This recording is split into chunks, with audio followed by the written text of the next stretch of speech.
Hey, what is up, phone dogs? Beau HD here, and you've seen me unbox the BLU Studio 7.0, the BLU Studio 6.0 HD LTE, and now the BLU Studio 5.0 HD LTE.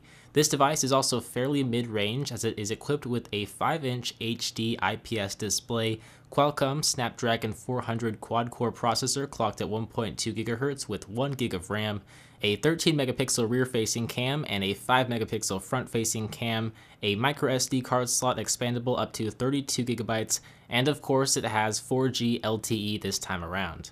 It's running Android 4.4 KitKat, hopefully Android Lollipop in the near future.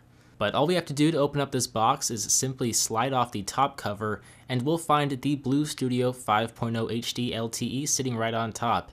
As usual, I'm going to set this off to the side for a moment because there are a lot of other BLU accessories underneath. First of all, we will find the 2200 mAh battery pack.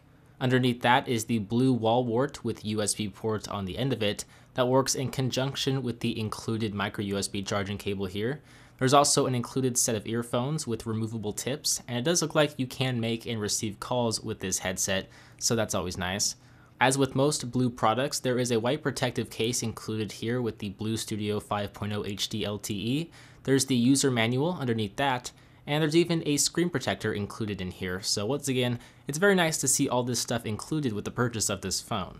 If we take a closer look at the Studio 5.0 HD LTE by taking it out of the plastic bag and peeling off the plastic, it's a pretty simple looking device. It has round edges, the bezels aren't too chunky, nor are they very thin.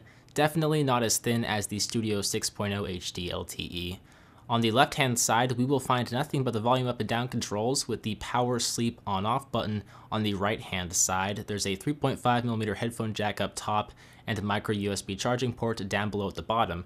The front of the phone has a 5-megapixel front-facing camera, HD IPS display, presumably 720p display, and capacitive touch navigation buttons down below at the bottom for the menu, home, and back commands, and that is really about it. I will add that there is a screen protector pre-installed on the front of the device, which I will leave on for the remainder of this video.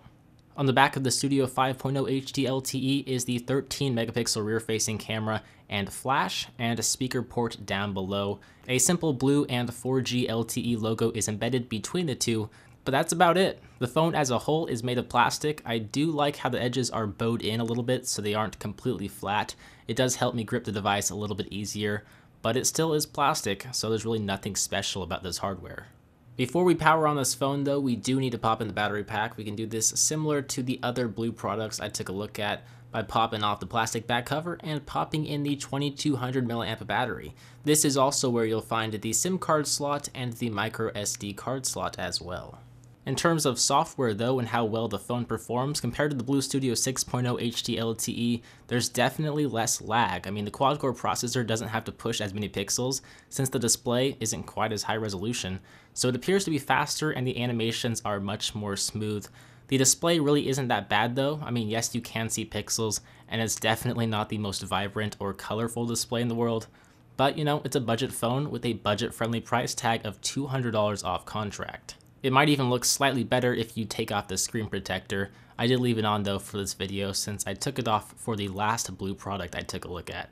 So that is it. This is the BLU Studio 5.0 HD LTE. If you want to see me unbox and take a look at the other new BLU products, I'll leave a link for you to do that down below in the description bar. But as always guys, I'm Beau HD from PhoneDog.com. I hope you enjoyed this video. Thank you for watching and I will see you in the next one. See ya.